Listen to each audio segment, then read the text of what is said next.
আমার তেমন কোনো বক্তব্য নাই। ওই আমাদের স্বেচ্ছাসেবক দলের মনসুর যে কথাটা বলেছেন, আলু বালু এগুলো বাদ দিয়ে আপনারা আগামী দিনে যে তারেক রহমান বলেছেন দেওয়াল পেতে হলে দলকে ঐক্যবদ্ধ করতে হবে। দলকে আলু বালু বাদ দিয়ে সংগঠন থেকে মনোযোগ দিয়ে আমাদের তৃণমূল নেতৃত্বের কাছে আমাদেরকে চলে যেতে হবে। এটা হলো 1 নম্বর। আর 2 নম্বর আরেকজন বক্তা বলছেন মূলধারা আর বিকল্পধারা কি তারা বলছে। আমি চট্টগ্রাম উত্তরজেলা বিএনপির যুগ্ম আহ্বায়ক।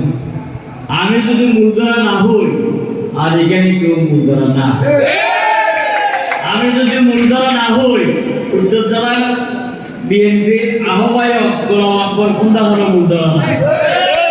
আবারও বলি, আমি যদি সরোয়ার আলমগীর মূলধারা না হই চট্টগ্রাম উত্তরজেলা বিএনপির আহ্বায়ক গোলাম আকবর কোনটা মূলধারা না, তাইলে বুঝতে হবে মূলধারা আর বিকল্পধারা কি। ঠিক আছে? আজকে প্রতিনিধি সভা আমাদেরকে করতে হতো না। এমন কোনো ওয়ার্ড নাই, এমন কোনো ইউনিয়ন নাই যেখানে আমাদের নির্যাতিত বিএনপি নেতাদেরকে কমিটিতে রাখা হয় নাই। যার কারণে আজকে প্রতিনিধি সভা, আজকে ওয়ার্ড এবং ভোট সেন্টারের নেতৃত্বস্থানদেরকে নিয়ে, নেতৃত্বস্থানীয় লোকদেরকে নিয়ে আজকের এই সভা। এটা বুঝতে হবে।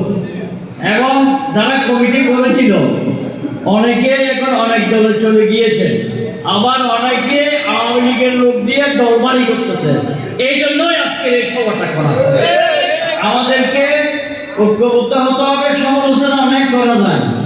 আমি আজকে এখানে দাওয়াত দিয়েছি শুধু আমরা দুপুরে গিয়ে লাঞ্চ করবো একসাথে, কিন্তু সকাল 10টা থেকে যেভাবে লোকজন আসছে আমি অত্যন্ত আনন্দিত, অত্যন্ত আশাবাদী।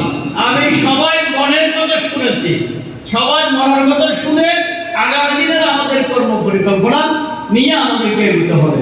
আগামী 6 ডিসেম্বর গণতন্ত্রের মুক্তি দিবস, যে গণতন্ত্রের জন্য লড়াই করেছেন বেগম খালেদা জিয়া, সবাইকে ফটিকছড়ি কলেজ ময়দান বরণ করে লোকারণ্য করে দেখিয়ে দিতে হবে ফটিকছড়ির মাটি শহীদ রাষ্ট্রপতি জিয়াউর রহমানের ঘাটে, ফটিকছড়ির মাটি বেগম খালেদা জিয়ার ঘাটে, ফটিকছড়ির মাটি তারেক রহমানের ঘাটে। সবাইকে ধন্যবাদ।